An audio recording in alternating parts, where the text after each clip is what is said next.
mom had been cheating on him and that he tried to kill her. Emil Koenig told jurors that his father, Gerhard Koenig, had blood on his shirt during those calls. Gerhard Koenig has pleaded not guilty to second-degree attempted murder, and his attorney says his client acted in self-defense. Let's bring in NBC News correspondent Steve Patterson, who's been following this one. Steve, Emil Koenig was the key prosecution witness against his father. What else did he have to say? Certainly a star witness for the prosecution. I want to give you a little more context to the soundbite you just played. Emil Koenig, in very dramatic testimony, talking about the fact that he says his father essentially admitted to the crime, but also assigning a motive, saying why he did the crime, which was essentially that he felt that his wife was cheating on him. He would go on to talk a little bit more specifically about the fact that his father wanted to take his own life. I want to play this section for you, but with a few notes. One, you won't see Emil in this clip. And two, of course, if you have any trigger warnings related to self-harm, you're warned here. Listen to this.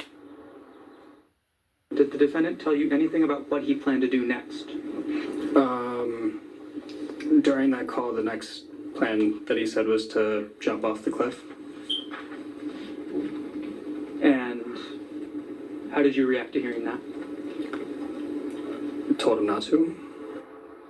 Strong testimony there. Emil remaining mostly stoic, mostly sober, very calm through his testimony, despite the trauma that you might imagine of hearing that from your own father. Meanwhile, the state has now rested. The defense has the case. Trial started today. Just a few moments ago, we're hearing the defense is calling their first few witnesses, the first of which a restaurant owner who may have served the couple on the same day that attack happened.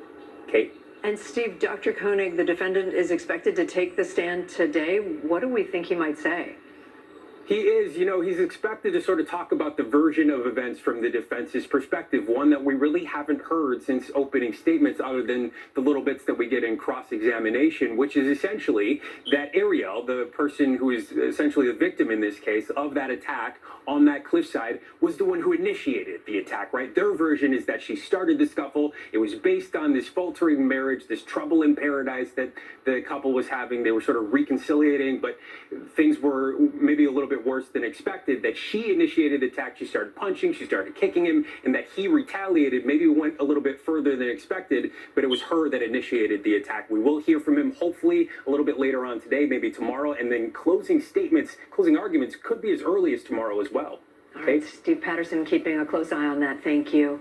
Still ahead, President Trump is at the Supreme Court, or was at the Supreme Court today, as it weighed his efforts to restrict birthright citizenship. The visit, a historic first for a sitting U.S. president. Will break down what's at stake.